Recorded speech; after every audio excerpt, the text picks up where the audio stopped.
Well, good morning. It's Friday morning, and I've been the victim of a sleep study during the night, so I've been up for hours and just realized I need to do this today, so let's do it. Ephesians 4:17 through 24. Now this I say and testify in the Lord, that you must no longer walk as the Gentiles do, in the futility of their minds. They are darkened in their understanding, alienated from the life of God because of the ignorance that's in them, due to their hardness of heart. They have become callous and have given themselves up to sensuality, greedy to practice every kind of impurity.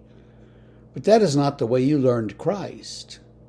Assuming that you have heard about him and were taught in him, as the truth is in Jesus, to put off your old self, which belongs to your former manner of life, and is corrupt through deceitful desires, and to be renewed in the spirit of your minds, and to put on the new self,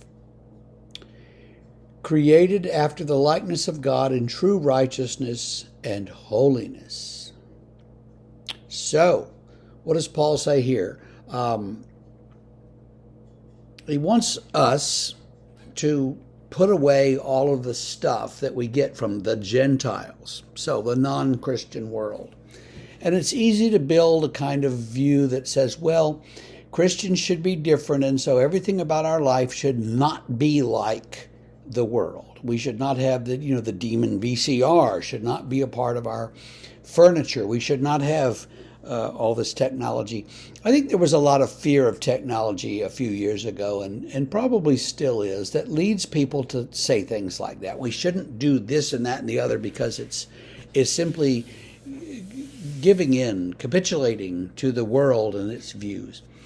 I really disagree with that. I think the world changes all the time, and if we're not going to be like the Amish, who reject technology but then turn around and use it in certain situations, so they understand that technology is good, they just don't want to face it. But let's leave them aside. So we're not going to use certain technologies because we don't like them. That's not what Christian faith is about, and we shouldn't be preaching that. So my fellow preachers, take note. And if your preacher is talking about that, you really need to think that through. Well, what does Paul say? He says that we shouldn't be following these the way the Gentiles do, because they're darkened in their understanding, they're alienated in their life from God, and because of this ignorance that comes out of their hardness of heart. So he sees the real root of the problem is a hard heart, which leads you to then this ignorance and doing whatever you want to do and saying it's okay. And becoming callous and giving yourself up to all kinds of sensuality. He says, but we need to put off our former manner of life, which is corrupt, and be renewed in the spirit of our minds. To put on the new self. Now, the word there for putting off and putting on is really the word you would use to say, I'm putting on a shirt, putting on some clothes, putting on a jacket. Anything that you put on like that, that's the same word in Greek that they would use for that action that he's using here. And he's saying you should put on Christ the way you put on a sweater. Allow him to be, to cover you up, as it were, and to be the one that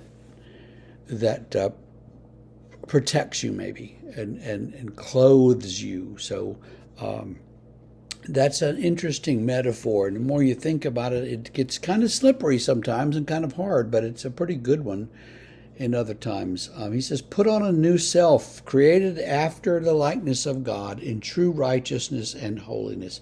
And that's what we're after, is righteousness and holiness. We want to become righteous and holy. We often say things like, well, when God looks at us, he doesn't see us, he sees Jesus. And maybe he does, but Paul tends to talk as though God sees us and we need to put on righteousness. And he doesn't seem to think that it's something that's imputed to us, but it is sort of counted to our account, even though we're not really righteous. He seems to talk as though, no, we should really be righteous. We should really get there. We should grow and we should change. And I think there's something to that. So, does God see Jesus when he looks at us? Yes. Does God see us when he looks at us? Yes. Is there a distinction, a difference between us and Jesus? Yes. So what does God do? Well, the difference is where God's forgiveness comes in. And God says, I love you guys. I love you guys no matter what you're doing.